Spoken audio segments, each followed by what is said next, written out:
좋은신문TV입니다. 구독해 주시면 고맙겠습니다. 그분들과 축복의 인사를 나누겠습니다. 예배드리면 참 기쁩니다.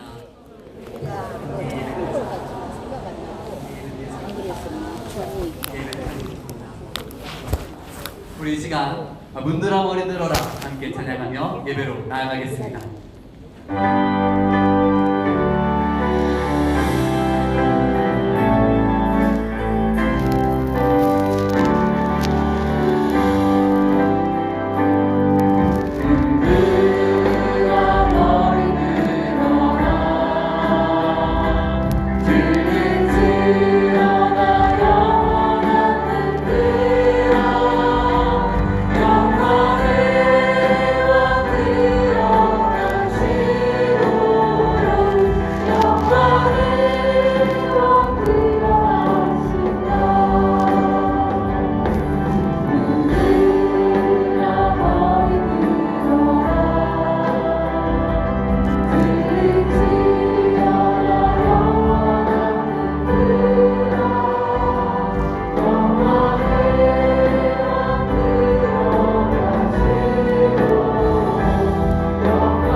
주님 말씀하시면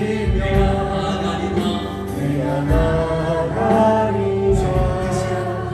주님 뜻이 아니라 내가 멈춰서리라. 나의 가고서는 너 주님 뜻에 있으니 오 주님 나를 이끄소서. 뜻하신 곳에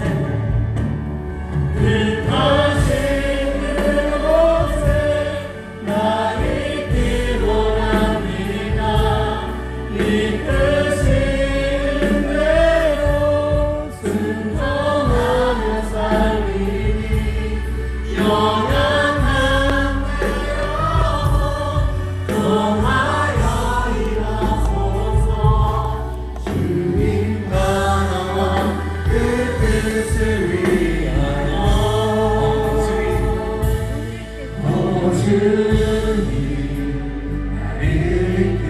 다시 한번 고백해서 주님 말씀하신 주님 말씀하시면 내가 나가리라. 주님 뜻이 아니면 내가 멈춰서리라. 나의 가고서는 너 주님 뜻에 있으니 오 주님 나를 이끌. 우리 함께 믿음으로 선포합시다. 뜻하신 그곳에 뜻하신 그곳에 나를 이끌고 갑니다. 이끄시는 대로 순종하며 살리니 영원한 내 영혼 통하여 일하소서.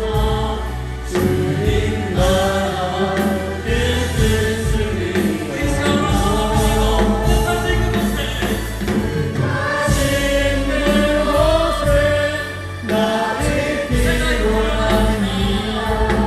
이끄시는 대로 순종하며 살리니 영원한 내 영혼 통하여 일하소서. 주님 나라와 그 뜻을 위하여 주님 우리 믿음으로 선포하며 고백하시다. 주님 사랑해요. 주님 사랑해요.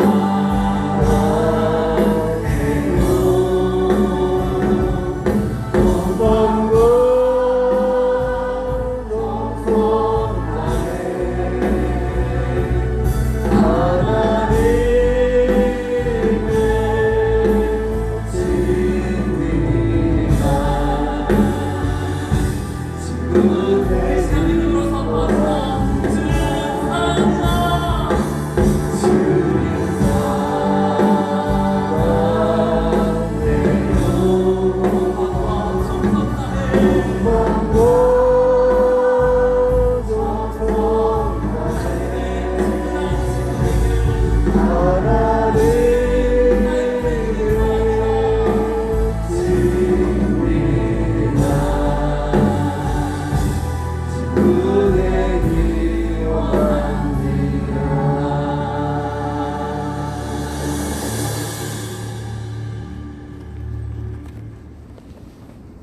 사랑과 은혜가 풍성하신 충만한 하나님 아버지, 이 나라의 자유를 위해 목숨 바친 선영들을 기억하는 보훈의 달 6월의 첫 주일을 맞아 저희를 귀한 주님의 전에 불러주시고 영과 진리로 예배드리게 하신 감사드립니다. 한 주간 주님의 크신 은혜와 감사로 보내게 하시고 다시금 주님 곁으로 돌아와 드리는 이 예배가 오직 주님께만 영광 올려드리는 지성소의 예배가 되길 간절히 기도드립니다.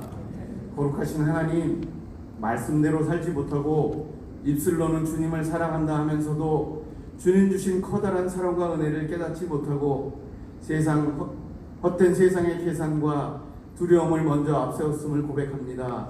기도하기보다는 걱정을 먼저 쌓아두고 기다려야 할 순간에 조급해함을 용서하여 주시옵소서. 우리의 마음을 새롭게 하시고 굳어진 심령을 부드럽게 하셔서 다시 주님의 뜻을 분별하며 살아가는 주님의 귀한 자녀들이 되게 하여 주시옵소서. 대한민국을 특별히 사랑하시는 주님, 특별히 이번 주 이 나라와 사회를 이끌고 나가 선출된 새 일꾼들에게 주님을 경외하는 마음을 주시어 사익이 아닌 공익을, 분열이 아닌 화합으로 서로 양보하고 소통케 하시어 이 나라를 더욱 부유하고 강건한 나라로 이끌어가게 하시고 성경에 반하는 포괄적 차별금지법이 입법화되지 않도록 강하게 역사하여 주시옵소서. 또 배고픔과 경제적 어려움 속에 있는 북한의 형제자매들을 긍휼히 여기사 속히 그 고통 속에서 벗어나게 하시고 또 복음을 알게 하시어 남북이 하나 되는 복음 통일의 날이 속히 임하도록 인도하여 주시옵소서. 하나님의 크신 은혜로 세워진 은평교회에 매주일 새 신자들을 보내주사 소망과 축복을 나누며 영원 구원하여 예수 제자 세워가는 성경적인 교회가 되도록 주님 늘 동행하여 주시옵고 은혜, 샬롬, 축복, 보아스 야긴 공동체를 늘 축복하사 더욱 모이기에 힘쓰고 삶을 나눠 축복의 물줄기 흘러가는 복음의 성지가 되게 하여 주시옵소서. 또 이 시간 건강의 문제로 고통 중에 계신 환우님들 주님이 강한 오른발로 붙드시사 강건함을 허락하시고 경제적으로 어려운 성도님들 풍족함을 허락하시어 남에게 베풀고도 남음이 있도록 채워주시고 또 관계, 사업장, 학업, 진로 등의 모든 문제들도 주님의 능력으로 가장 좋은 때에 가장 좋은 응답으로 해결받기를 간절히 기도드립니다. 특별히 다음 세대를 이끌어나갈 이피스트리머스 아이들이 세상의 많은 유혹과 혼란 속에서도 말씀을 삶의 기준으로 바른 성경적 가치관으로 주님과 동행하는 삶을 통해 큰 믿음, 큰 능력, 큰 사람들로 세워져 귀한 인재들로 쓰임받기에 부족함이 없도록 주님 인도하여 주시옵소서. 사랑의 주님, 저희는 이제 곧 완공될 드림센터를 큰 꿈과 희망을 품고 건축 중입니다. 건물만을 세우는 게 아니라 우리 미래 세대 아이들의 커다란 비전 실현과 지역 주민, 나아가 이 나라의 복음 성지가 되도록 인도하여 주시옵고 남은 인테리어 공사와 준공 승인 과정도 주님 주관하사 조속히 마무리될 수 있도록 하여 주시옵고 완공될 아름다운 센터를 그리며 건축 헌금을 드리는 모든 성도님들의 가정에도 하나님의 축복과 가정경제의 풍성함이 언제나 함께 하시기를 기도드립니다.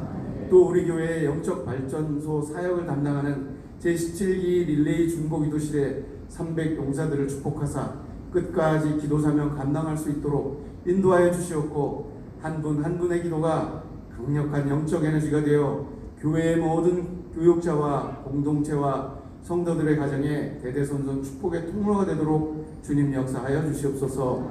오늘 말씀을 전하실 담임 목사님을 위해 기도합니다. 목사님 언제나 성령 충만하고 영육 간의 강건함으로 전하시는 말씀에 능력과 지혜를 더하여 주시어 말씀을 듣는 저희 모두에게 생명의 양식이 되게 하시어 살아계신 하나님의 음성을 듣고 만나는 귀한 시간 되게 하여 주시옵소서. 또 김영원 원로 담임 목사님과 사모님 주님 늘 동행하시어 어디에 계시든지 영육을 더욱 강건케 하시고 언제나 성령 충만하고 은혜가 넘치는 귀한 사역하시기를 간절히 기도드리며 예배를 위해 늘 수고하시는 부목사님들, 전도사님들, 또 모든 교육자들, 보이지 않는 곳에서 수고하는 모든 손길들 기억하여 주시옵고 할렐루야 찬양대의 귀한 찬양 기뻐 받으시고 저희들의 작은 신음에도 응답 주시는 예수님의 이름으로 감사하며 기도드렸습니다. 아멘.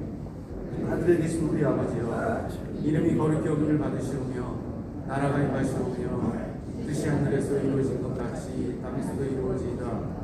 오늘 우리에게 일용할 양식을 주시옵고 우리가 우리에게 지은 죄를 사하여 준 것 같이 우리 죄를 사하여 주시옵고 우리를 시험에 들게 하지 마시옵고 다만 악에서 구하시옵소서.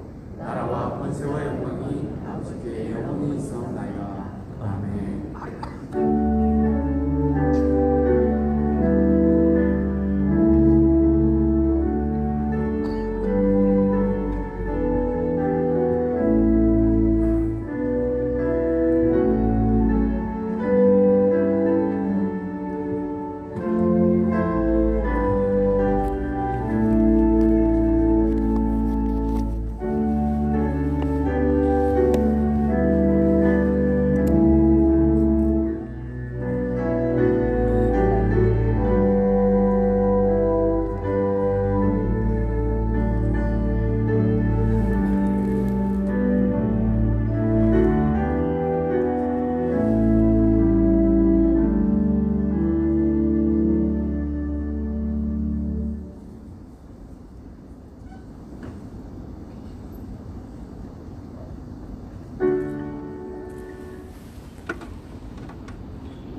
오늘도 주님의 날을 맞아 함께 예배드리는 모든 성도님들을 진심으로 환영하며 2026년 6월 첫째 주일 은평 뉴스를 전해드립니다.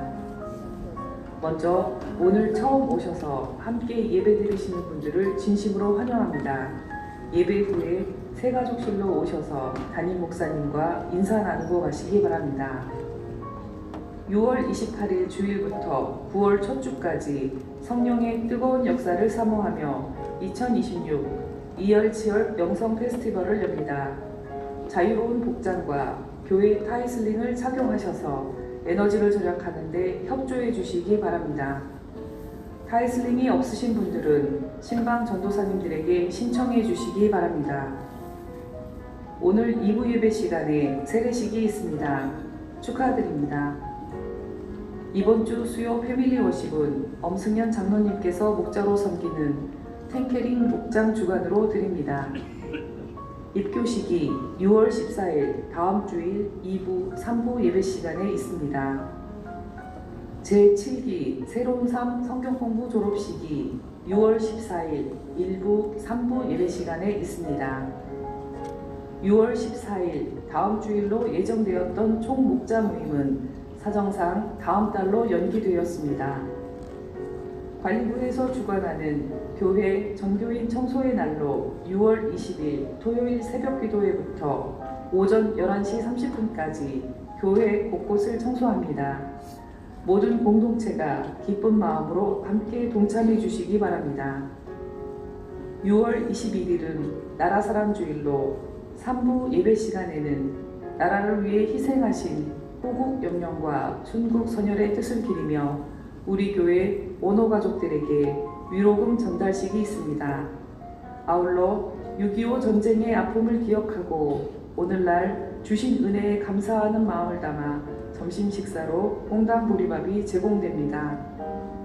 함께 만들어가는 기쁨 제33회 목장 찬양축제가 청작년의 주관으로 3층 예루살렘 성전에서 진행되며 6월 10일 수요일까지 공명을 신방 전도사님들께 알려주시기 바랍니다. 이번 주간 진행될 준공 승인 과정과 인테리어 마무리 작업에 어려움 없도록 특별 기도를 부탁드립니다. 교인 동정입니다. 양옥경 권사님의 모친이신 조정호 성도님께서 지난 6월 2일에 소천하셔서 은혜 중에 장례를 마쳤습니다.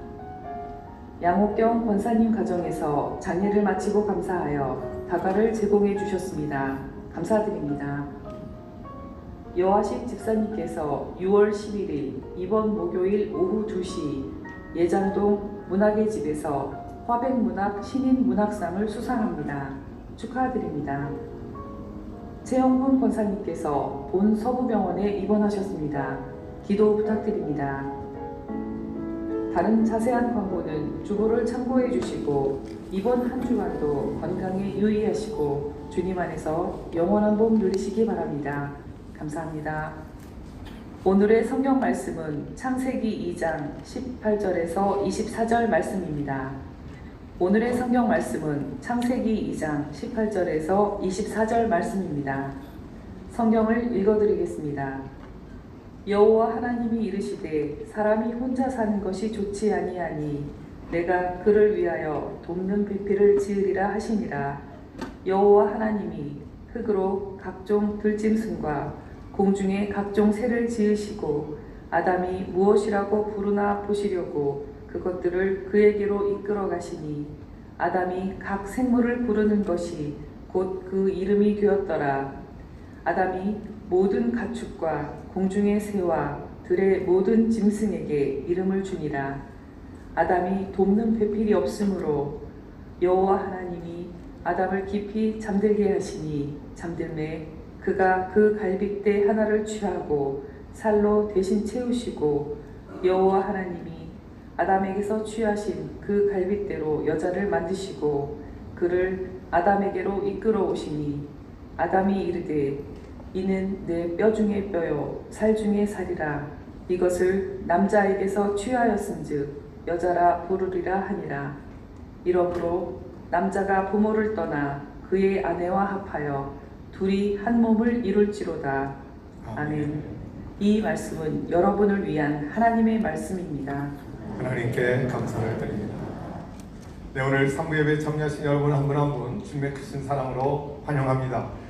여러분들이 이렇게 주님의 전에 나오게 될 때는요, 우리가 계획하고 우리가 운전하고 우리가 걸어서 이렇게 나온 것 같지만 사실은 그 배후에 이미 하나님의 초청이 있었습니다. 하나님이 우리를 초청하시고 이 자리에 함께하여 주를 예배하게 하실 때는 우리에게 베풀어 주실 은혜도 이미 예비하신 줄로 믿습니다. 그 예비하신 은혜를 풍성하게 누리는 시간이 되시길 주의 이름으로 축복합니다. 오늘 저희 교회 방문하신 분이 계시는데 좋은 신문, 아주 귀한 기독교 언론인데요. 좋은 신문의 발행인이 되신 이용길 목사님, 저와 대학에서 함께 공부하신 분이신데 오늘 예배에 참여하셨습니다. 우리 박수로 환영하겠습니다. 이분이 이제 우리가 예배를 드릴 때 아무나 이렇게 막 사진을 찍어가지고요, 그래서 신문에 올릴지도 몰라요.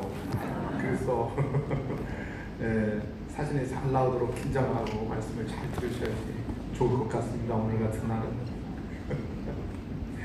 진짜로 사진을 찍으시는지는 제가 잘 모르겠습니다만, 저희가 지난 주간에도 준공 승인을 위해서 함께 기도해 주셨는데 준공을 위하여 승인을 받는 부서들이 굉장히 많아요. 제가 얼핏 기억하기는 한 13개 부서 정도 되는 것으로 이제 기억을 합니다만은, 그동안에 녹색 인증이라든지 또는 치수과, 도로과, 그 다음에 조경 관리과, 전기, 그 다음에 또 장애인, 이런 여러 이제 부서의 준공 승인을 위한 심사가 잘 통과가 되었습니다. 그리고 이제 이번 주간에 소방도 이제 통과될 예정으로 있고요. 그래서 잘하면 이번 주 말이면 준공 승인이 나올 수도 있을 것 같다는 보고를 들었습니다. 계속해서 기도해 주셔서 우리 함께 6월 28일 봉헌하며 예배드리는 데 있어서 차질이 없도록 좀 계속 기도로 도와주시기를 특별히 부탁드립니다. 오늘 2부 예배 시간에는 세례식이 있었습니다. 세례받는 분들 가운데 늘 세례받는 분들이 다 귀한 간증을 남겨주시는데 오늘 특별히 두 분의 간증을 여러분과 함께 좀 나누고 싶습니다. 안녕하세요. 저는 존모드 1목장 세가족 황혜영 성도입니다. 저는 불교로 절에 다니시는 부모님 밑에서 자랐습니다. 절에 다니는 부모님 밑에서 자랐지만 저는 불교에는 별 관심이 없어서 고등학교 때부터 여러 교회를 다녀보았습니다. 여러 교회를 다녀보았지만 정착을 하지는 못했고 성인이 되면서도 여전히 여기저기 교회를 다니면서 예배만 드려왔습니다. 그렇게 저는 교회 등록은 하지 못하고 조금씩 여러 교회를 다니는 떠돌이 성도였습니다. 그러다가 친한 언니를 만나서 은평교회를 나오게 되었습니다. 예배를 드리면서 조금씩 교회에 적응을 해나가고 있을 때에 예수 영접 모임에 참여하라고 해서 어떤 모임인지도 모르고 참석을 하게 되었습니다. 예수 영접 모임에 참석을 하면서 목사님을 통해서 그동안 몰랐던 많은 진리를 깨닫게 되었습니다. 그리고 이제껏 신앙생활을 하였던 나의 모습에 대하여 다시 생각해 보게 되었습니다.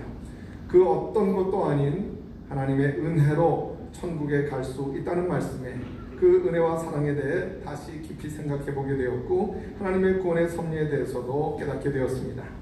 저는 예수님을 나의 구주로 나의 삶의 주인으로 영접하고 하나님의 자녀로 새롭게 거듭났습니다.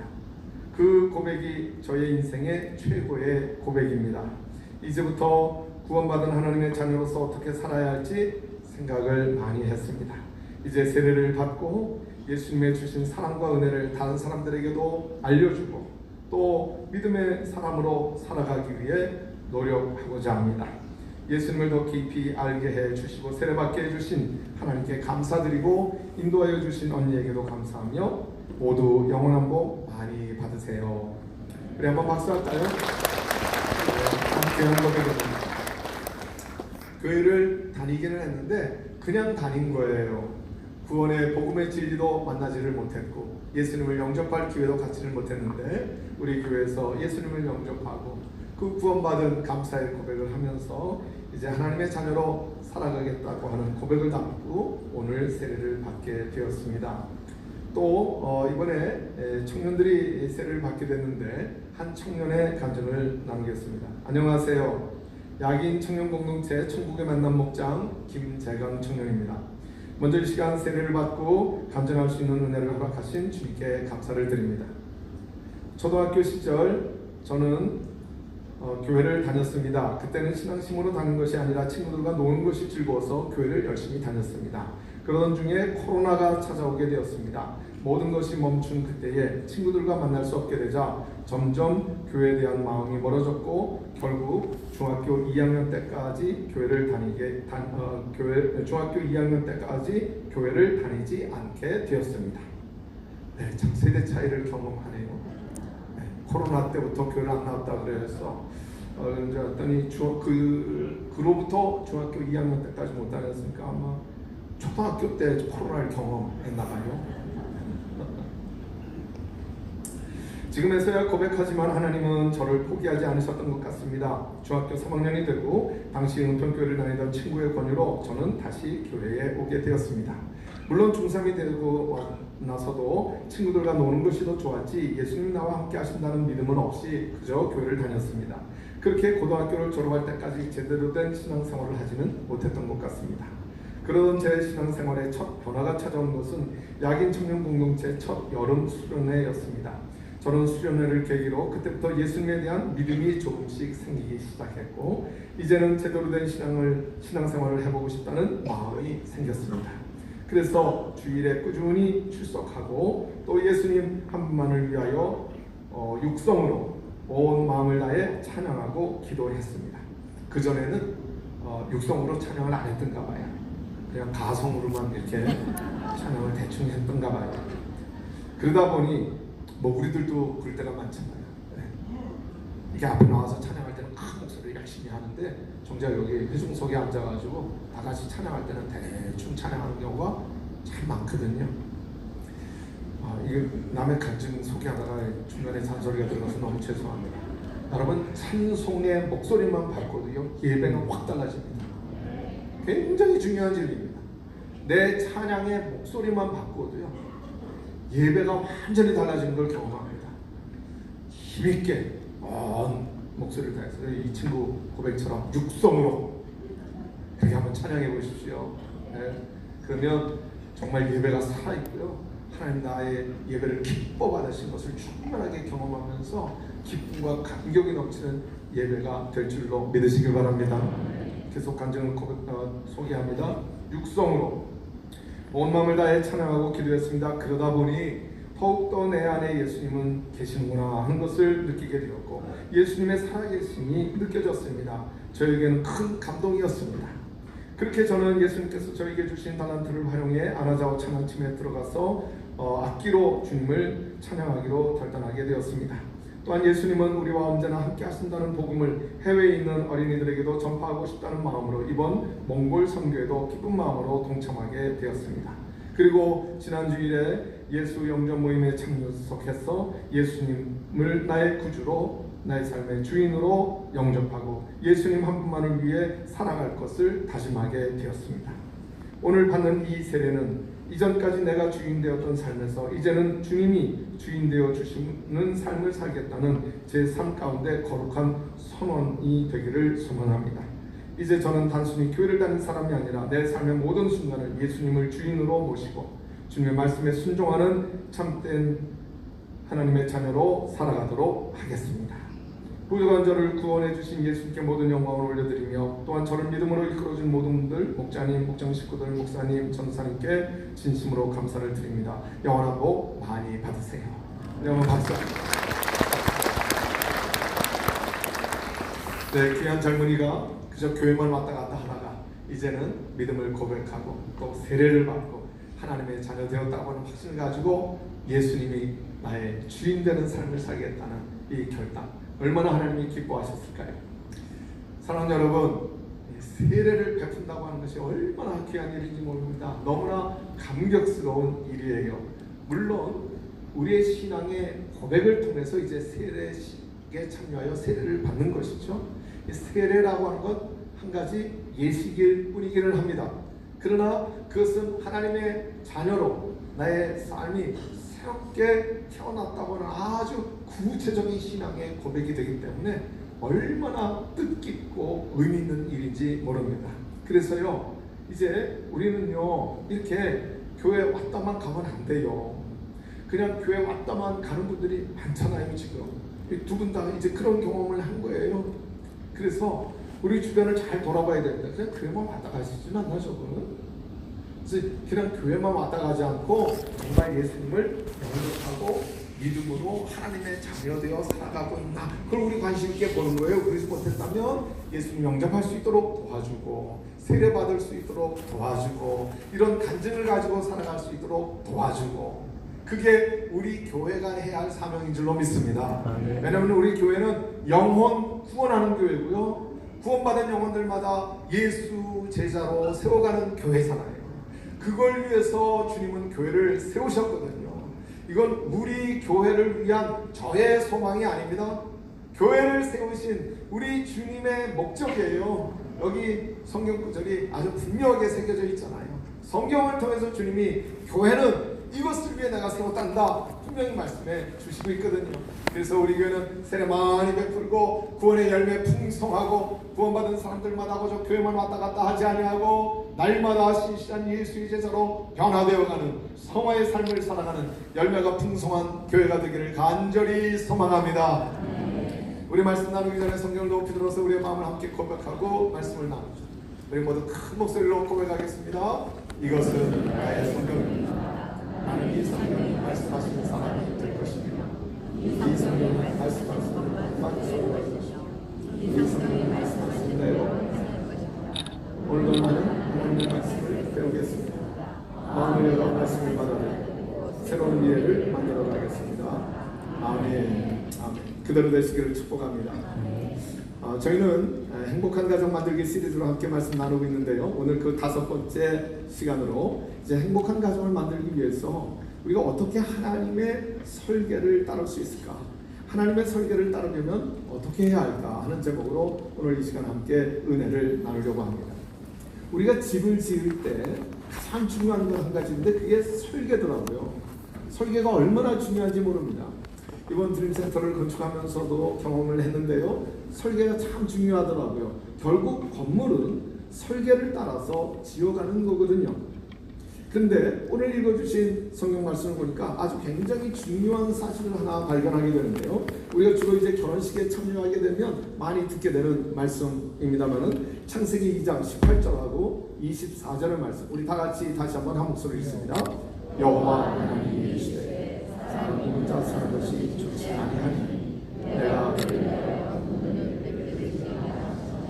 이러므로 남자가 부모를 떠나 그의 아내와 합하여 둘이 한 몸을 이룰지어다. 아멘. 이 말씀 속에서 우리가 분명하게 깨닫게 되는 아주 중요한 사실 하나는 무엇인가 하면 가정은 하나님이 만드셨다고 하는 사실입니다. 가정은요, 한 남자와 여자가 서로 만나서 그냥 가정을 만드는 게 아니에요. 하나님이 가정을 만드신 거예요.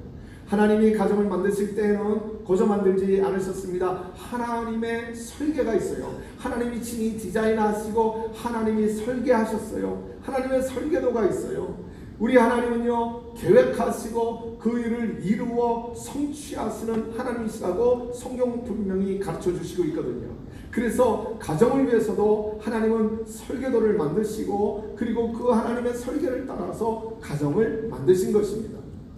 그러므로 우리가 정말 행복한 가정을 만들어 가기를 원한다면 가장 먼저 우리가 해야 할 일이 무엇이겠습니까? 가정을 위한 하나님의 설계도에 대한 이해를 해야 되죠. 하나님의 설계도가 무엇인지를 먼저 알아야죠. 그리고 이제 그 설계를 따라 가정을 세워가게 될 때 우리 가정은 정말 행복하고 아름다운 건강한 가정이 될 줄로 믿습니다. 자, 그렇다면 우리가 어떻게 하나님의 설계를 따라 가정을 세워갈 수가 있을까요? 오늘 우리는 가정을 향한 하나님의 설계, 하나님의 디자인에 대해서 우리 함께 배우려고 하는 건데요. 하나님의 설계는 무엇인가 하면 첫째로 가정은 인생의 폭풍을 피하는 곳으로 하나님이 설계하셨습니다. 가정은 인생의 폭풍을 피하는 피난처가 되는 거예요. 우리가 인생을 살다 보면 끊임없이 풍과 바람을 만나게 되어 있습니다. 우리 누구나가 다 경험하는 것이죠. 살면서 이런저런 폭풍이 찾아옵니다. 그때마다 우리에게는 피할 곳이 필요해요. 그런데 그 피할 것이 어딘가 하면 바로 가정이에요. 우리 가정은 우리가 인생을 살아가며 경험하게 되는 온갖 풍랑을 피하는 피난처가 되어줘야만 합니다. 잠언 14장 26절의 말씀 볼까요? 우리 다 같이 한번 읽죠. 여호와를 두려운 마음으로 섬기는 자에게는 안전한 요새가 있습니다. 이것이 그의 자녀들에게 피난처가 될 것이다. 아멘. 믿음의 가정은요, 우리 자녀들에게 피할 곳, 피난처가 된다고 그랬어요. 우리 모든 가족들에게 가정은 피난처가 되어준다는 말씀입니다. 자, 그렇다면 구체적으로 우리가 인생을 살면서 경험하게 되는 인생의 폭풍은 과연 무엇일까요? 우리는 살면서 어떤 인생의 폭풍을 만나게 됩니까?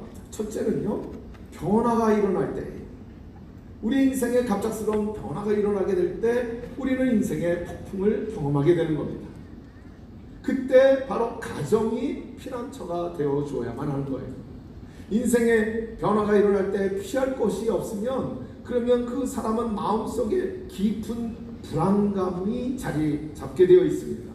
변화가 일어날 때 그래서 마음이 힘들고 너무 어려워요. 근데 가정이 피난처가 되어주지를 못해요. 어디서도 쉼을 얻을 수가 없습니다. 그러면 늘 그 불안에 떨면서 살아가야 되는 것이죠.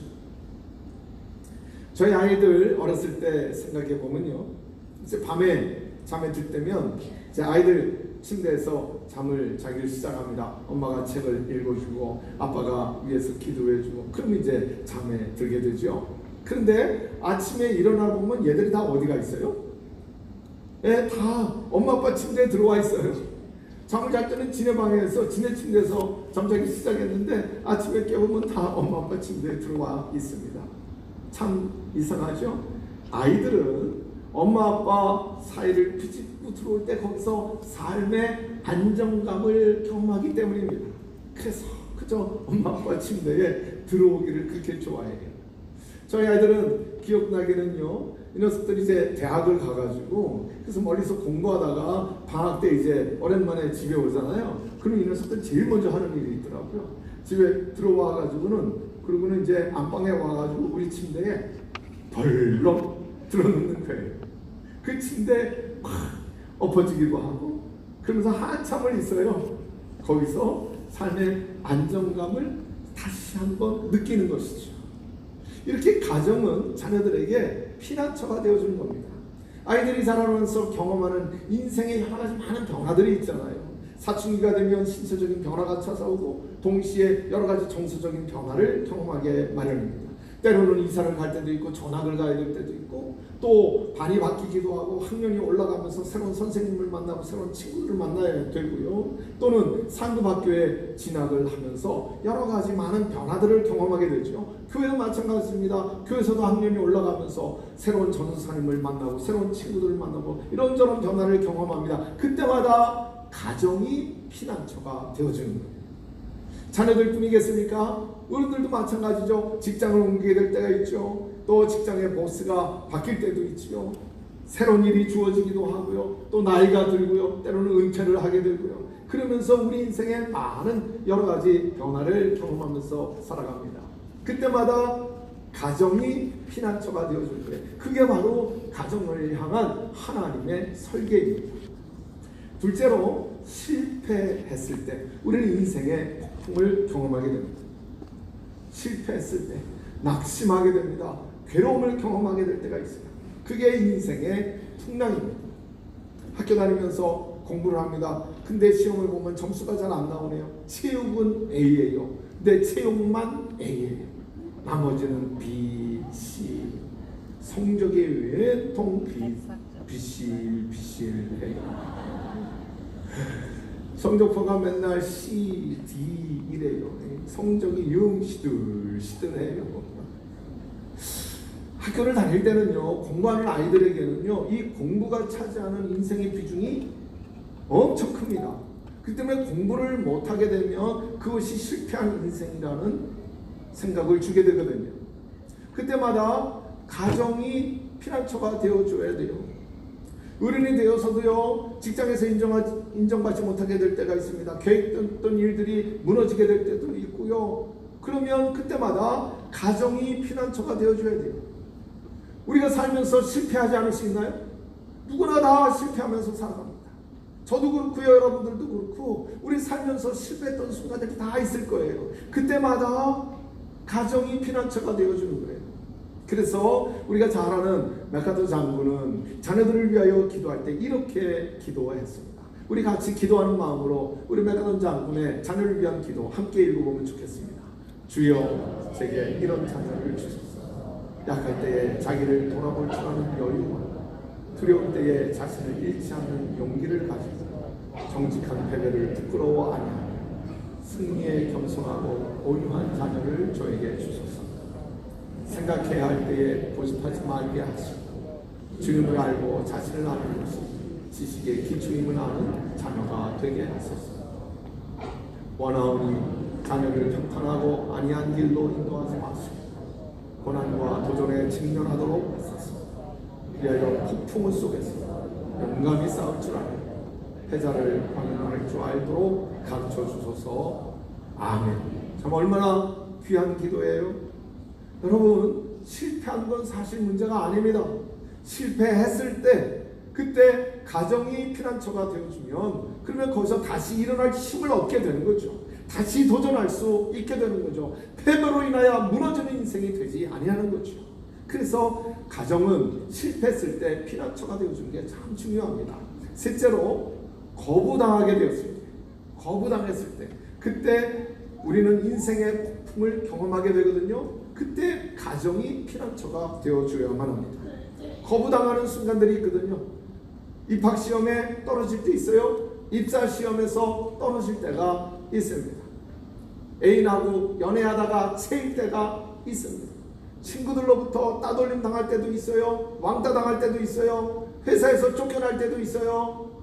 그럴 때마다 가정이 피난처가 되어주는 거예요. 그러면 아무리 거절당했어, 그래서 마음이 무너져 내린다 할지라도 나는 버림받은 것이 아니라 언제라도 나를 받아주는 곳이 있다는 것을 경험하게 되는 거죠. 가정에서. 그때 다시 일어날 수 있는 힘을 얻게 되는 겁니다. 얼마나 많은 사람들이요, 한 번의 실패로 인해서 인생을 포기해버리는지 몰라요. 인생은 실패를 끊임없이 경험하면서 그렇게 살아가는 건데 말이죠. 그런데 한 번 실패로 인하여 스스로 인생을 포기하는 사람들 참 많습니다.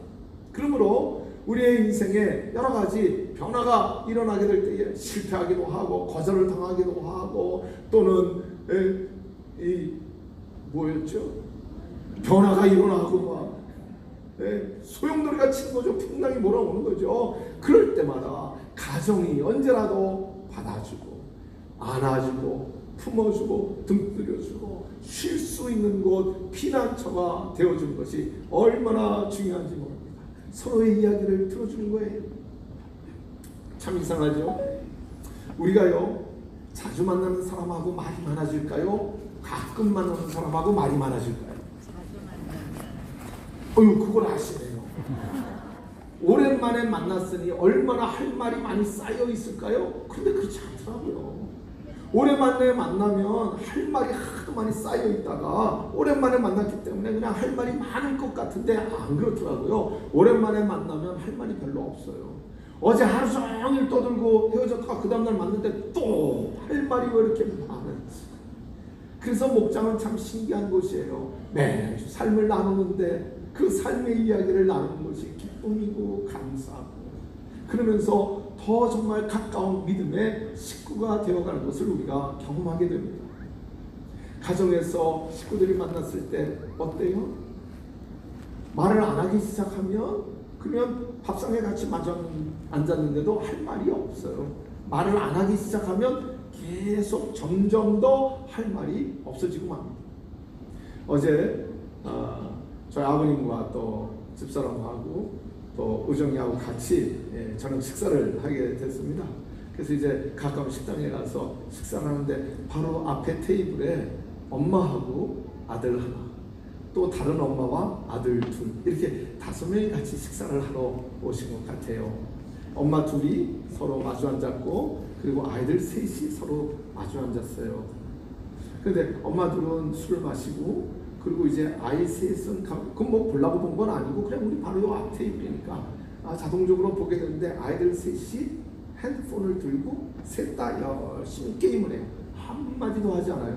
앞에 서로 마주 앉았는데 밥상에 함께 마주 앉았는데 한마디도 나누지 않냐고 서로 셋이서 열심히 게임을 하고 있더라고요. 왜 그럴까요? 서로 너무 모르는 사이였어요? 전혀 그렇게 보이지는 않았습니다. 그 엄마들이 굉장히 친하고 같이 술 마시면서 그렇게 식당에 아이들을 데리고 왔다면 아이들끼리도 분명히 잘 알 텐데 그 셋은 전혀 한마디도 이야기를 나누지 않거든요. 우리 딸내미가 학교 선생님이잖아요.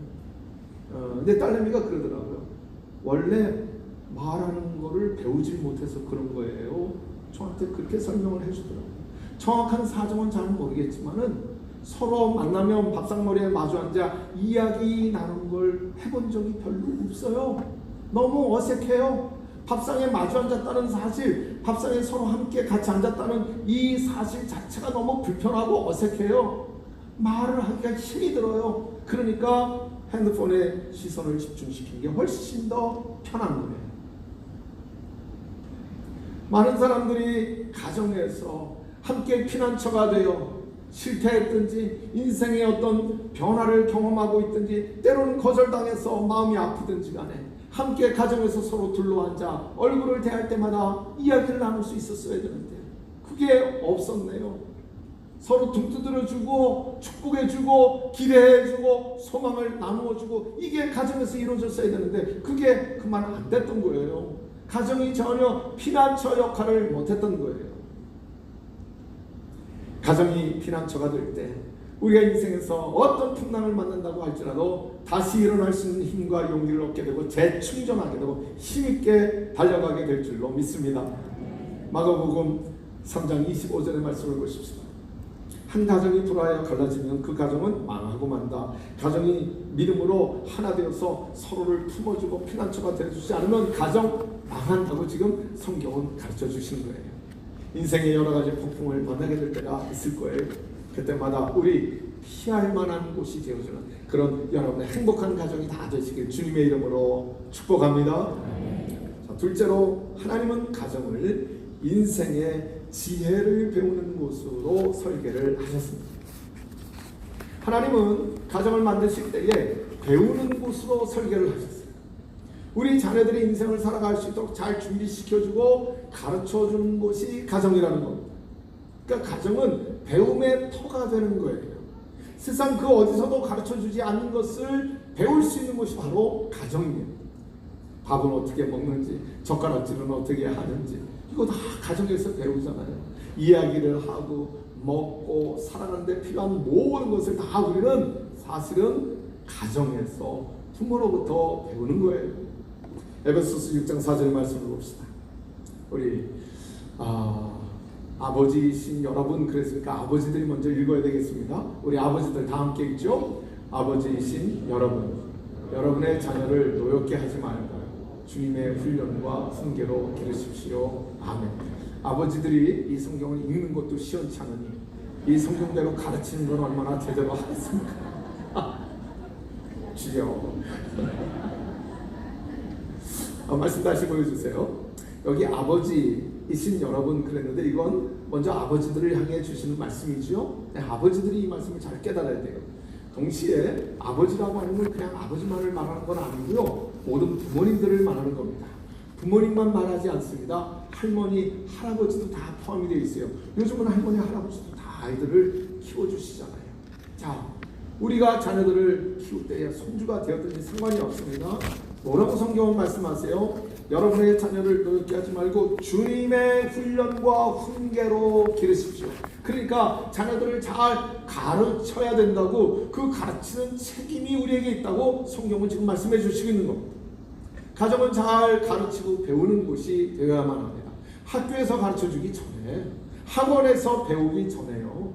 교회에서 가르치기 전에, 선생님에게 배우기 전에 가정에서 가르치는 거예요. 가정에서 배워야 됩니다. 그것이 바로 가정을 만드신 하나님의 설계예요. 인생을 잘 가르쳐서 잘 살아갈 수 있도록 준비를 시켜줘야지 되는데 가정에서 그만 가르치는 일을 제대로 하지 못할 때도 참 많은 것 같습니다. 여기 너무나 분명한 부모로서의 책임을 가르쳐주세요. 저는 집안에서 우리 부모님들이 아버지 또는 엄마 또는 할아버지 할머니가 우리 아이들을 잘 가르쳐주기 위해서 가장 최선의 가장 좋은 방법이 있어요. 그건 뭔가 하면 아빠 엄마가 또 할아버지 할머니가 자녀들 머리 위에 손을 얹고 안수하며 기도해 주는 거예요. 손을 머리에 얹지 않았어도 괜찮아요. 계속해서 축복하며 기도해 주는 거예요. 기도라고 하는 것은 하나님을 향한 나의 믿음이지요. 동시에 아이들의 삶의 중요한 어머니의 아버지의 소원이면서 주님의 소원이에요. 주님이 주시는 교훈이에요. 우리는 기도를 하면서 아이들에게 그걸 넣어주는 거예요. 우리가 칠판 열어놓고 아이들에게 가르치겠습니까? 가정에서? 성경 열어놓고 성경 공부를 하겠습니까? 물론 그럴 수 있다면 더욱 좋겠죠. 그러나 아이들을 가르치는데 어떻게 가르쳐요? 기도로 가르치는 거예요. 나의 믿음을 하나님 앞에 드리면서 동시에 아이들에게 가장 중요한 것이 무엇인지 그걸 주의 교훈을 담아 기도해 줌으로 아이들에게 가르침이 되게 해주는 거예요. 자녀들이 부모의 축복의 기도 속에 자라나고 있다는 사실을 잘 깨달아야 됩니다. 그래서 출근할 때도 기도해주고 출근하시고요. 아이들이 학교 갈 때 기도해서 보내주고요. 퇴근해서 애가 자고 있어도 상관없어요. 그 아이들 붙들고 축복하면서 기도하는 거예요. 그냥 잠결에 스쳐 지나간 목소리가 될는지 몰라도 그건 아이들의 삶에 너무나 중요한 주의 훈계와 교훈으로 남아있을 겁니다. 이게 우리 부모에게 주신 직무예요. 우리 job description 안에 다 들어있는 거예요. 부모가 그걸 제대로 안 하면요, 그건 직무유기입니다. 그러므로 우리 오늘부터 하는 거예요. 오늘부터 우리 자녀들 축복하면서 꼭 기도해 주는 거예요. 다 컸다고요? 괜찮아요. 다 컸어도요. 부모가 기도해 주는 게 얼마나 귀한 일인데요. 우리는 자녀들을 축복하면서 기도해 주는 거예요. 전화로도 기도해 주고요. 그냥 발꿈치를 붙들고라도 기도해 주는 거예요. 자녀들이 그 부모의 기도를 통해 주의 교훈이 그 마음속에 새겨지게 될 것입니다. 신명기 6장 7절의 말씀 볼까요? 우리 다 같이 읽겠습니다. 자녀에게 주님이 가르칩니다. 집에 앉아있을 때나 길을 갈 때나 누워 있을 때나 일어나 있을 때나 언제든지 가르쳐라. 아멘. 그러니까 우리가 아이들 위해서 기도할 때 어떻게 되는 거예요? 부지런히 기도해 주는 거예요. 집에 있을 때든지 길을 갈 때든지 밥을 먹을 때든지 누워 있든지 일어나 있든지 상관이 없습니다. 언제나 우리는 아이들 그냥 마음껏 축복하면서 기도해 주는 거예요. 그건 축복의 믿음이 담긴 기도가 되면서 동시에 그 아이들의 삶 속에 잊혀지지 않을 중요한 주의 교훈으로 자리를 잡게 될 줄로 믿습니다. 학교 선생님이 해주는 거 아닙니다. 어린이집 선생님이 해주지 않습니다. 거기에 너무 기대하지 마세요. 거기에 기대하다 보니까 자꾸 어떻게 해요? 민원만 자꾸 집어넣어요. 자꾸 민원만 집어넣어요. 고소한다고 그러고 말이죠. 선생님을 고소하면서 아이들을 가르치면 얘가 뭘 배워요? 정말 인생에 배울 거 배우겠어요? 아니면 고소하고 싸우는 거 배우겠어요? 그러니까 하나님이 우리에게 맡겨주신 일을 먼저 우리가 잘 하는 거예요. 부모로서 내게 주어진 책임과 직무를 제대로 하지 못하면서 학교 선생님이 어린이집 선생님이 해줄 거라고 기대한다면 그건 잘못된 것이겠죠. 하나님은 우리들에게 그 귀한 책임을 맡겨주셨습니다. 이건 해도 되고 안 해도 되는 옵션이 아닙니다. 성경은 옵션으로 우리들에게 주신 말씀이 아니고요, 명령으로 이 말씀을 주셨어요. 그래서 영어 성경은 이렇게 표현을 했습니다. You must teach. 반드시 꼭 가르쳐야 된다. These commandments to your children. 우리 자녀들에게 이 하나님을 꼭 잘 가르쳐줘야 됨을 말씀해 주시고 있습니다. 우리가 이거 제대로 못하면 아이들은 인생을 배우지를 못하는 거예요. 인생을 어떻게 살아야 될지 전혀 배우지 못한 채로 몸뚱이만 커져가지고 세상에 나가게 될 때 얼마나 많은 문제들이 찾아오게 되겠습니까? 자, 그러면 도대체 가정에서 구체적으로 뭘 가르치는 것이죠? 무엇을 배우는 것일까요? 첫째는 관계를 배우는 거예요. 우리는 가정에서 관계를 배우게 되어 있습니다. 여러분, 인생의 행복이 어디로부터 옵니까? 다 관계로부터 오는 거잖아요. 돈 많아도요, 좋은 집 살아도요, 좋은 차 타도요, 사실은 관계가 좋지 않으면 행복하지 않잖아요.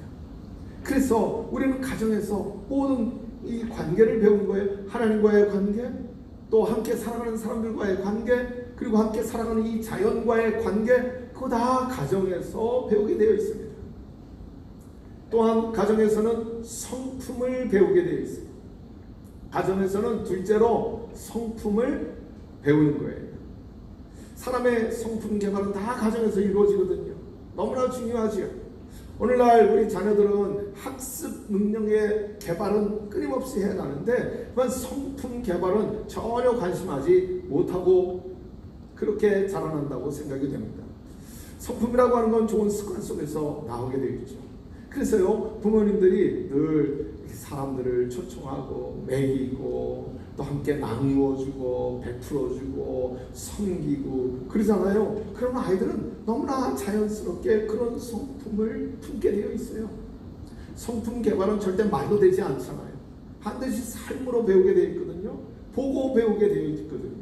가정에서 부모님의 삶을 통해서 그런 가장 귀중한 그 성품과 인격을 배울 수 있게 되는 것이죠.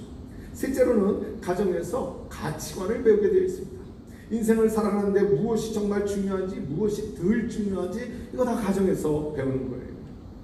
자녀들은 부모의 살아가는 모습을 보면서 그걸 배우게 됩니다. 인생에 대해서, 일에 대해서, 시간에 대해서, 돈에 대해서 이런 거 다 가정에서 배우는 것이죠. 만일요 부모님들이 늘 돈 때문에 부부싸움 하잖아요. 그럼 아이들은 뭘 배우겠어요? 인생에 가장 중요한 건 돈이로구나. 돈이 인생의 전부인 줄로 알고 그렇게 성장할 수밖에 없습니다. 꼭 그렇게 돼 있어요.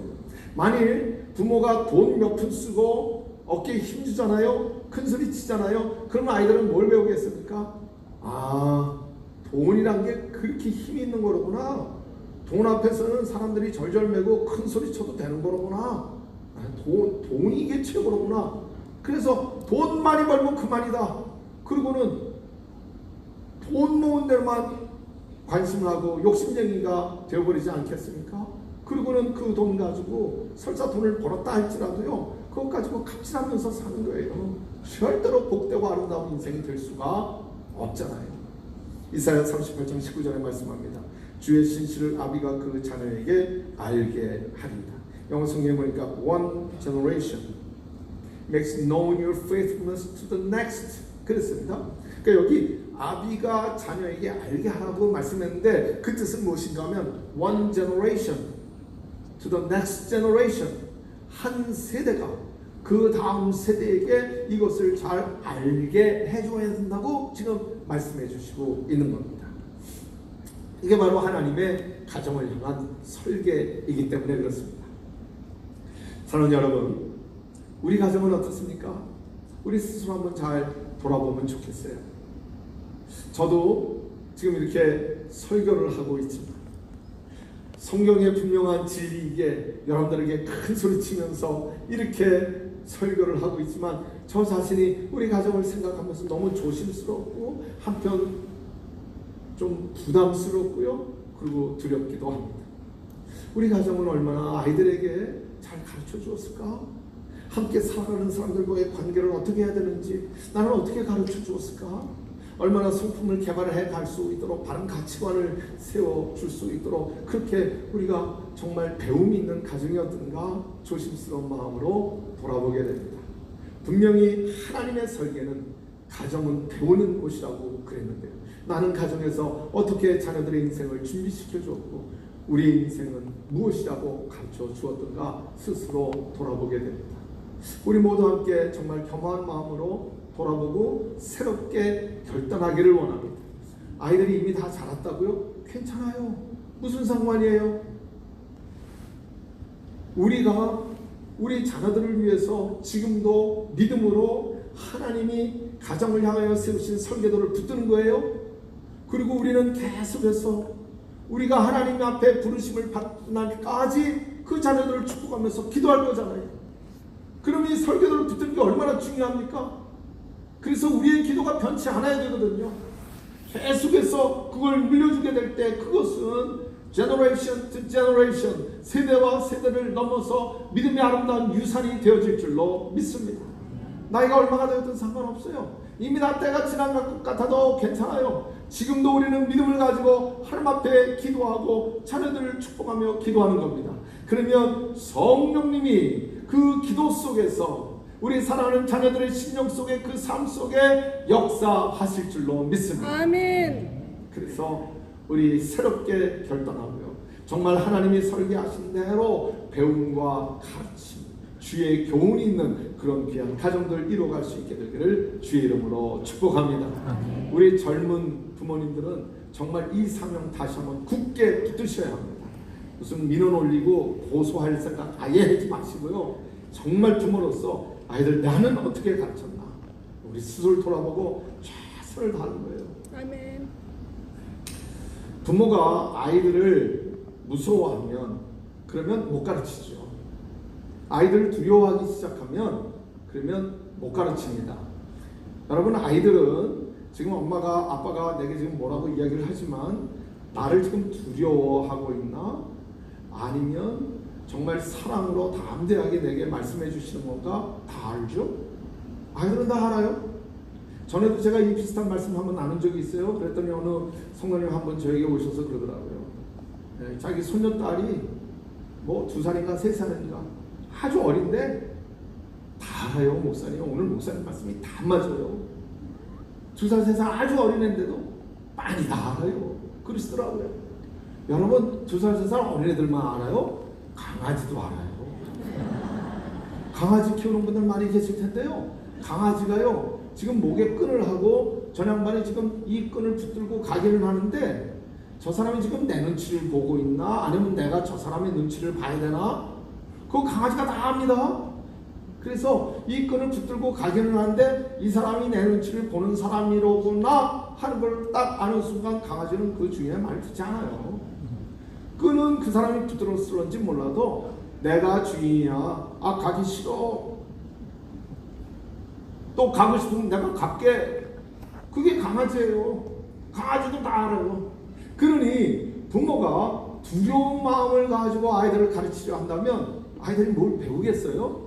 절대 배움이 이루어지지 않는다고요. 그러니까 우리 부모님들은 지난번에도 한번 말씀을 나눴습니다만은 사랑으로 담대하십시오.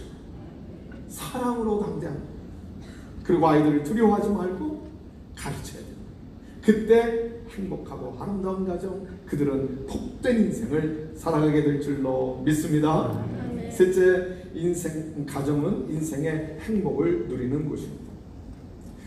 행복을 누리라고 하나님이 가정을 만들어 주신 거예요. 그래서 가정에 들어오면 행복해야 돼요. 즐거워야 돼요. 재밌어야 됩니다. 릴렉스 할 수 있어야 되고요. 편안하고요. 그게 가정이거든요. 전도서 9장 9절의 말씀을 보십시다. 짧은 인생을 살아가는 동안 사랑하는 아내와 함께 하루하루를 즐겁게 살아라. 내 아내는 이 땅에서 수고한 모든 일에 대한 최상의 보상이다. 아내가 정말 우리 인생에 하나님이 주신 최상의 보상이라는 사실을 믿으십니까? 요거 아멘 잘 하셔야 돼요. 옆에 아내가 지금 다 듣고 있어요. 아내는 하나님이 내게 주신 최상의 보상임을 믿으십니까? 아멘. 그러면요. 그래서 그 아내와 함께 뭐라고 그랬어요? Enjoy life with your wife. 와이프와 함께 내 이 살아가는 인생을 즐거움을 누리는 거예요. 행복을 누리라고 지금 성경은 말씀해 주시고 있습니다. 우리는 참 짧은 인생 살아갑니다.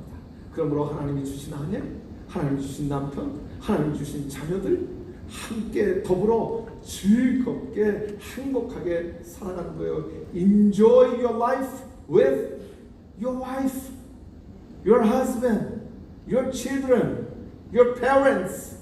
우리 부모님과 우리 사랑하는 자녀들과 부부가 함께 즐겁게 행복을 누리며 살아가는 거예요. 잠언 5장 18절에 이렇게 말씀했어요. 내 생의 행복이 가득 차게 하여라. 내 젊은 아내와 함께 즐겁게 살아가거라. 영어 성경이니까 be happy, be happy. 행복하게 살아가라고 말씀했어요. 이게 바로 하나님의 설계도입니다. 여러분, 자녀들이 집에 들어오지 않고 밖으로 빙빙 도는 이유가 있다면 무엇이겠습니까? 왜 아이들이 집에 들어오기를 싫어하는 거죠? 왜 빙빙 도는 거예요? 왜 이렇게 돌아다니기를 좋아하는 거예요? 이유가 있다면 그건 한 가지예요. 집이 재미가 없으니까요. 집이 재미가 없으면 들어오려고 하지 않습니다. 남편이 밖으로 자꾸 빙빙 도네요. 그렇다면 그 이유도 같은 이유일 겁니다. 그러므로 아내된 여러분들에게 주의 이름으로 권면을 드립니다. 남편과 떨어져 있는 시간을 너무 익숙하게 생각지 마시고 너무 좋아하지 마십시오. 남편이 밥 먹고 들어온다 그러면 좋아하고, 남편이 지방에 출장 갈 일이 생겼다 그러면 더 좋아하고, 감기 몇 며칠 있다가 와야 되겠다 그러면 신이 나 하고, 그러시면 안 됩니다. 그러면 안 돼요. 가정은 행복을 누리는 곳이에요. 같이 만날수록 할 말이 많고 즐겁고 재미있고 이야기가 끝이 없고, 그게 우리 가정을 향한 하나님의 설계예요. 우리가 그 설계대로 우리 가정을 지어가는 겁니다. 우리 스스로 한번 돌아봅시다. 우리 가정은 얼마나 재미가 있나? 우리 가정에는 얼마나 웃음이 있나? 한번 돌아보는 거죠. 부부간에 얼마나 소통과 즐거움이 있나? 남편 때문에 잘 안 된다고요? 남편에게 한번 물어보세요. 남편들의 답은 다를걸요 아마? 네. 우리가 서로 책임이 있어요. 서로 웃을거리를 만들어가는 것이죠. 우리 은평의 모든 가정마다 웃음소리가 넘쳐나는 그런 행복한 가정 다 되시길 주님의 이름으로 축복합니다. 마지막으로 네 번째, 가정은요 인생의 사명을 발견하는 곳입니다. 참 중요합니다.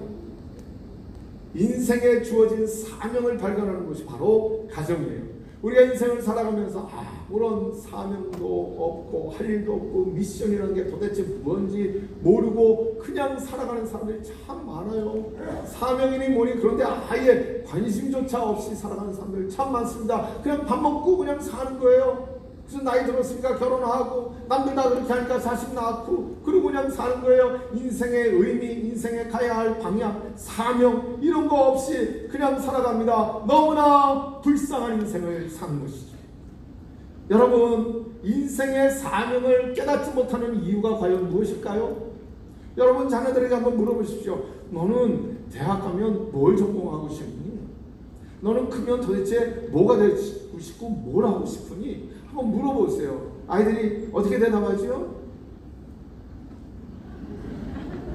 몰라요. 뭔지 잘 몰라요. 그게 무엇인지를 몰라요.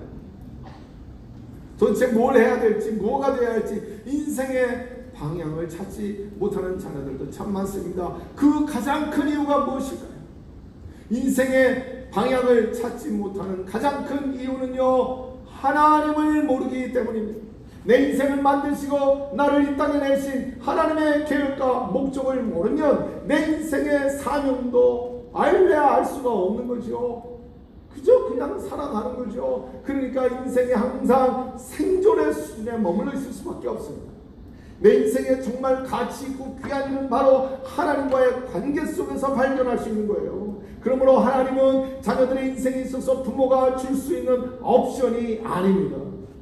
자녀들이 알아서 선택할 수 있도록 하는 게 아니에요. 많은 부모들이 이렇게 생각해요. 하나님은 인생의 한 가지 옵션 중에 하나라고 생각을 해요. 아니거든요. 종교는 자유니까 그건 네가 알아서 선택하면 좋겠구나. 아니에요. 절대 그렇지 않습니다. 여러분, 우리가 자동차를 살 때 여러 가지 옵션이 있어서 선택을 하게 될 때가 있잖아요. 예를 들어서 선루프, 이거는 넣을까 말까 고민하고 선택하잖아요. 의자가 뜨뜻하게 해주기도 하고 또는 찬바람이 시원하게 나오기도 하고 이런 거 다 옵션이거든요. 이거 꼭 필요할까? 있으면 참 좋겠지만 뭐 없어도 큰 상관은 없으니까 이런 걸 우리가 옵션이라고 하잖아요. 근데요, 여러분 자동차를 사면서 바퀴를 넣을까 말까 이거 고민하는 사람이 있습니까? 바퀴는요 선택사항이 아니에요. 반드시 있어야죠. 물론 바퀴 없이 그냥 뭐 날아다니는 자동차가 나올런지 모릅니다만 그때까지는 자동차 바퀴는 필수예요. 그거 없으면 자동차 자체가 아니에요. 그건 옵션이 아닙니다. 요번에 차를 새로 사면서 엔진을 넣을까 말까, 무거운데 좀 뺄까 이번에는, 그러고 고민하는 사람 없잖아요. 그게요 무슨 뭐 전기로 되든지 가솔린으로 되든지 간에 아무튼 에너지를 만들어내는 엔진이 필요하잖아요. 그건 필수거든요. 그거 없으면 자동차가 아닌 거죠. 사랑하는 여러분, 하나님은 우리 인생에 있어서 옵션이나 선택사항이 결코 아닙니다. 있으면 좋고 없어도 그만인 분이 아니에요. 우리 인생에 하나님은 중심이십니다. 나의 인생에 하나님은 주인이십니다. 아멘. 하나님 없이 우리 인생은 살아갈래야 살아갈 수 없도록 만들어져 있어요. 아멘. 그러면 우리 살아가는 자녀들이, 우리 가족들이 하나님과의 관계 속에서 하나님이 우리의 인생을 내신 목적과 사명을 발견하고 그리고 그것을 이루어가는 인생이 되도록 우리 가정에서 도와주어야만 할 줄로 믿습니다. 아멘. 이 책임이 우리에게 있는 거예요. 우리는 가정에서 인생의 의미를 깨달을 수가 있게 됩니다. 가정에서 인생의 사명을 발견할 수 있는 거예요. 가정은 인생의 목적을 무엇인지를 발견할 수 있도록 도와주는 거예요. 그래서 결국 그 인생이 거저 남들 다 그렇게 사는 대로 그냥 따라 살아가므로 그 끝에 멸망에 이르지 않는 거예요. 넓은 길이 있다고 그랬잖아요. 많은 사람들이 가는 길이 있다고 그랬잖아요. 하나님과의 관계 속에서 인생의 방향과 사명을 깨닫지 못하니까 그냥 많은 사람들이 가는 그 길로 가요. 그러나 거기는 넓고 사람이 많이 가지만 멸망의 길이라고 그랬어요. 길이 좁고 협착해서 찾는 사람이 죽어요. 그러나 거기는 생명이 있다고 그랬습니다. 그러면 우리는 살아가는 자녀들이 생명의 길을 걸어갈 수 있도록 도와주어야죠. 가정에서 하나님을 만나고 하나님이 내게 주신 사명을 깨닫고 그 사명을 이루어가는 참으로 복된 인생, 결국 그 끝에서 영원하신 하나님을 만나고 영원한 생명을 누리며 영원한 상급을 누릴 수 있는 인생을 우리 가정에서 꼭 만들어줘야 할 줄로 믿습니다. 아멘. 우리 은평의 모든 가정들이 그렇게 사명을 발견하고 그 사명을 이루어가는 가정들이 되시길 축복합니다. 사도행전 16장 34절을 볼까요? 저희를 데리고 자기 집에 올라가서 음식을 차려주고 저와 온 집이 하나님을 믿었으므로 크게 기뻐하니라. 지금 사도 바울이 복음 전하다가 감옥에 갇혔습니다. 근데 감옥에 갇혀있지만 감옥을 지키는 간수에게 복음을 전했어요. 전도했어요. 그래서 간수가 예수를 믿게 되었습니다. 영어 성경은 이렇게 표현합니다. The whole family, 모든 가족이요, was filled with joy. 기쁨이 아주 넘치게 되었다고 지금 말씀하고 있습니다. 기쁨이 충만하네요. 온 가정이. 왜요? 어떻게 했어요? Because they had come to believe in God. 하나님을 믿을 때, 하나님을 믿게 되었을 때 온 가정에 큰 기쁨이 충만하게 되었다고 말씀해 주시고 있습니다. 하나님을 믿고 믿음으로 온 가정이 하나가 되었더니 그 가정에 기쁨이 넘치는 행복한 가정이 되었다고 말씀하는 거예요. 사랑하는 여러분, 여러분의 가정에 기쁨이 정말 넘치길 원하세요? 정말 행복한 가정이 되길 원하세요? 집안이 예수 믿는 믿음으로 충만하세요. 그래서 행복한 가정, 기쁨이 늘 넘치는 가정 되시기를 다시 한번 주님의 이름으로 축복합니다. 우리 기도하겠습니다. 가정의 주인 되신 하나님 아버지, 아름다운 가정을 설계하시고 그 설계대로 오늘 우리들에게 가르쳐 주시니 너무나 감사합니다. 하나님의 설계를 제대로 알지를 못하고 우리 나름대로 가정을 설계하고 꾸려왔던 것 용서해 주시고 이제부터 하나님의 설계를 따라 가정을 세워가도록 도와주시옵소서. 결혼한 지 오래된 가정이고 나이가 많이 들었고 우리 자녀들은 다 성장한 것 같지만 그러나 우리는 우리 자녀들, 우리 손주들을 위해서, 다음 세대를 위해서 지금부터 새로운 마음 가지고 다시금 하나님의 가정을 향한 설계도를 붙들고 믿음으로 가정을 세워가는 본이 될 수 있게 해 주시옵소서. 특별히 우리 젊은 가정들을 축복해 주시길 원합니다. 종이 손을 들어 축복하며 간절히 기도합니다. 오늘 말씀을 잘 적용해서 하나님의 설계를 따라 아름다운 믿음의 가정을 세워가게 하시고 행복한 가정 이루게 하시고 우리 자녀들 믿음으로 잘 가르치고 양육해서 하나님의 뜻을 이루어가며 행복한 가정들이 다 되도록 축복해 주시옵소서. 이 시간 하나님을 사랑하고 하나님의 말씀 앞에 순종하여 우리의 사랑과 믿음을 담아 헌금을 드립니다.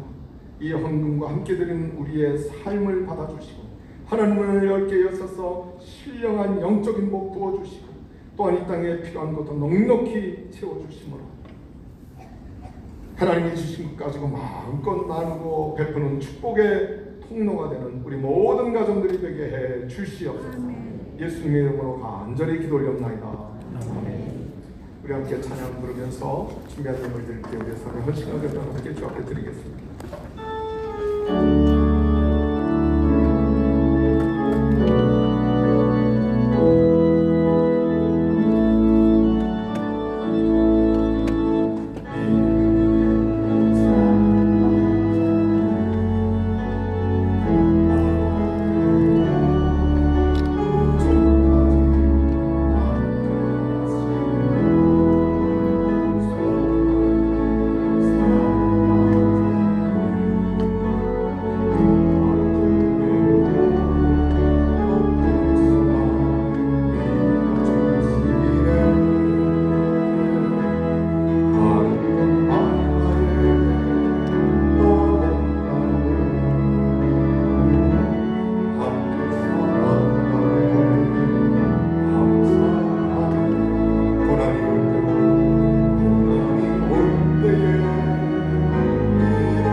서로를 축복하면서 인사 나누겠습니다. 영원 한 번 많이 받으세요. 영원 한 번 많이 받으세요. 많이 받으세요. 오늘 한 번 더 축복하며 인사 나눕시다. 행복한 가정 되세요. 행복한 가정 되세요. 행복한 가정 되세요. 행복한 가정 되세요. 우리 함께 파송의 찬양 부르의 축도로 주일 3부 예배를 모두 마치겠습니다.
이제는 우리의 죄를 다 용서하시고 하나님의 자녀되어 하는 나라에서 영원한 생명 누리게 하시고자 친히 십자가에서 보혈 흘려주시고 부활하신 우리 구주 예수 그리스도의 놀라우신 은혜와 가정을 향하여 친히 아름다운 설계도를 그리시고 그 설계도를 따라 아름다운 가정 만드시고 또한 오늘 우리가 행복하고 아름다운 가정 만들어가기를 간절하게 소원하시는 아버지 하나님의 그 말로 닿을 수 없는 크신 사랑하심과 이제 그 하나님의 설계도를 따라서 가정을 아름답고 행복하게 만들어갈 수 있도록 우리를 도우시고 이끌어주시며 인도하시는 성령님의 감동감화 역사하시고 충만하시며 소통하시니 오늘 정성을 다하여 예배드린 사랑 모든 평의 믿음의 식구들과 그 가정 위에 이제부터 영원토록 늘 함께 하옵시기를 간절히 축원하옵나이다. 아멘.